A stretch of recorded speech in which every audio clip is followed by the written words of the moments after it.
Shalom, selamat pagi Bapak, Ibu, dan Saudara sekalian. Sebelum kita mendengar dan kembali lagi merenungkan firman Tuhan pagi hari ini, marilah kita berdoa. Selamat pagi Bapa di surga, kami bersyukur buat hari yang baru. Tuhan masih memberikan kami kesehatan, memberikan kami kekuatan, bahkan Tuhan memberikan kami kesempatan untuk bisa mendengar kembali lagi firman Tuhan.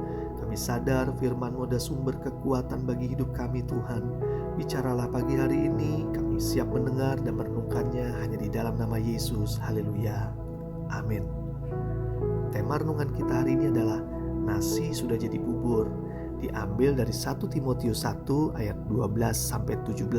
Beginilah firman Tuhan.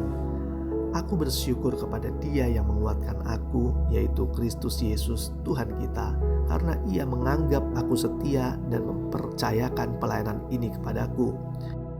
Aku yang tadinya seorang penghujat dan seorang penganiaya dan seorang ganas, tetapi aku telah dikasihaninya, karena semuanya itu telah kulakukan tanpa pengetahuan, yaitu di luar iman. Malah kasih karunia Tuhan kita itu telah dikaruniakan dengan limpahnya kepadaku dengan iman dan kasih dalam Kristus Yesus. Perkara ini benar dan patut diterima sepenuhnya.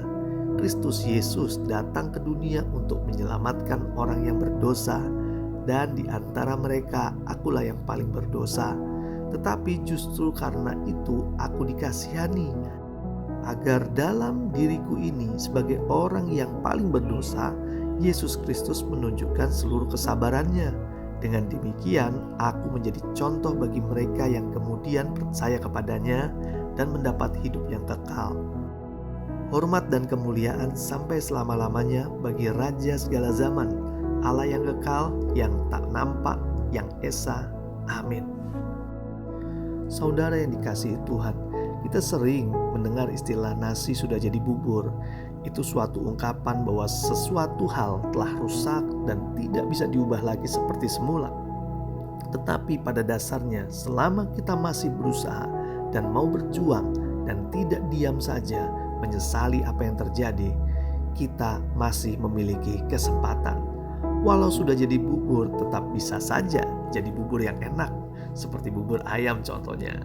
Kalau kita makan bubur saja rasanya hambar dan kurang enak, tetapi bila ditambah dengan kuah kaldu, kacang kedelai, potongan ayam, bawang goreng, dan diberi kerupuk, pastilah jadi lebih enak.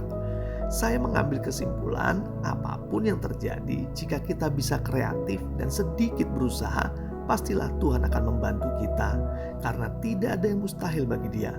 Mungkin usaha kita, pekerjaan kita, rumah tangga kita, hubungan antara saudara sedang mengalami kegagalan atau kerusakan. Janganlah mudah menyerah, serahkanlah semuanya itu kepada Tuhan, dan Dia sanggup mengubahkannya. Di ayat 15 dan 16 berkata demikian, perkataan ini benar dan patut diterima sepenuhnya. Kristus Yesus datang ke dunia untuk menyelamatkan orang berdosa, dan di antara mereka akulah yang paling berdosa. Tetapi justru karena itu aku dikasihani, agar dalam diriku ini sebagai orang yang paling berdosa, Yesus Kristus menunjukkan seluruh kesabarannya. Dengan demikian aku menjadi contoh bagi mereka yang kemudian percaya kepadanya dan mendapat hidup yang kekal. Yesus datang ke dunia untuk menyelamatkan kita, termasuk menyelamatkan segala perkara yang sulit yang sedang kita hadapi.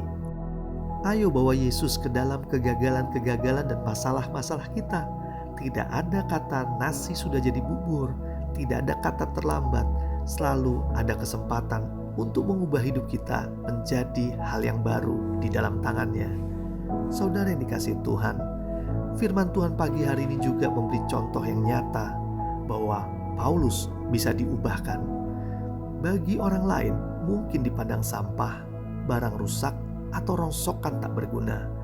Tetapi bagi Tuhan tidak ada yang mustahil bisa mengubah Rasul Paulus yang dikatakan penghujat, penganiaya, ganas, bisa menjadi ciptaan yang baru yang luar biasa, dipakai Allah untuk menyatakan kebenarannya bagi banyak orang di dunia ini.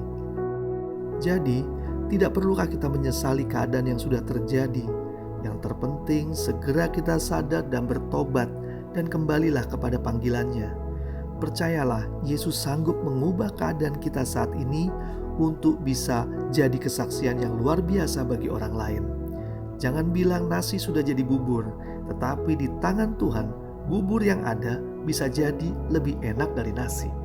Tuhan pasti sanggup mengubahkan. Marilah kita berdoa. Tuhan Yesus, kami telah mendengar kebenaran-Mu. Kami tahu bahwa Engkau datang ke dunia untuk menyelamatkan orang berdosa, menyelamatkan kami, menyelamatkan juga masalah yang kami hadapi, keadaan situasi yang kami saat ini alami. Tuhan sanggup mengubahkan dan membuat hidup kami menjadi hidup yang baru di dalam Tuhan, hidup yang bisa jadi berkat buat orang lain.